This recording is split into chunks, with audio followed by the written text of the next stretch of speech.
আপনি কি মনে করেন আগামী নির্বাচনে আওয়ামী লীগকে অংশ নিতে দেওয়া উচিত?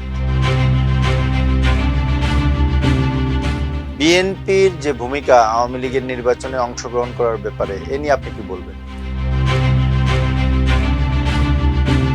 বিএনপি এবং জামাতকে ভোট না দিয়ে কেন জনগণ এনসিপিকে ভোট দিবে? আপনি কি মনে করেন যে নির্বাচনটা কখন হতে যাচ্ছে? এখানে ম্যাসিভ পরিবর্তন দরকার, এই কারণেই যেখানে এর একটা সিংহভাগই যদি পরিবর্তন হয়ে যায় তাইলে নতুন করে লেখাই ভালো, এরকম কনসেপ্ট।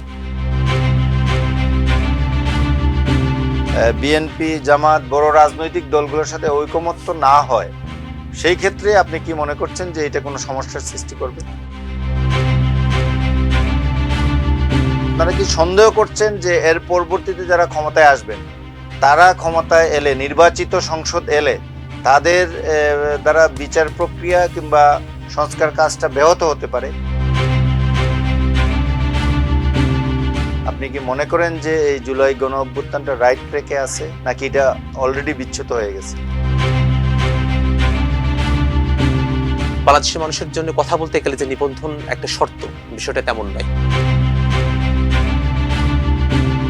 গণপরিষদের নির্বাচন না সংসদ নির্বাচন, এখন আপনি বলেন যে প্রক্রিয়াই হোক না কেন আপনারা অংশগ্রহণ করবেন, তাইলে গণপরিষদের দাবি থেকে কি আপনারা সরে আসছেন?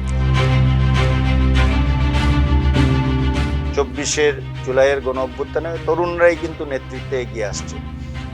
তো আপনারা এই অবস্থান থেকে সরে এসে আপনারা একটা রাজনৈতিক দল গঠন করতে গেলেন কেন?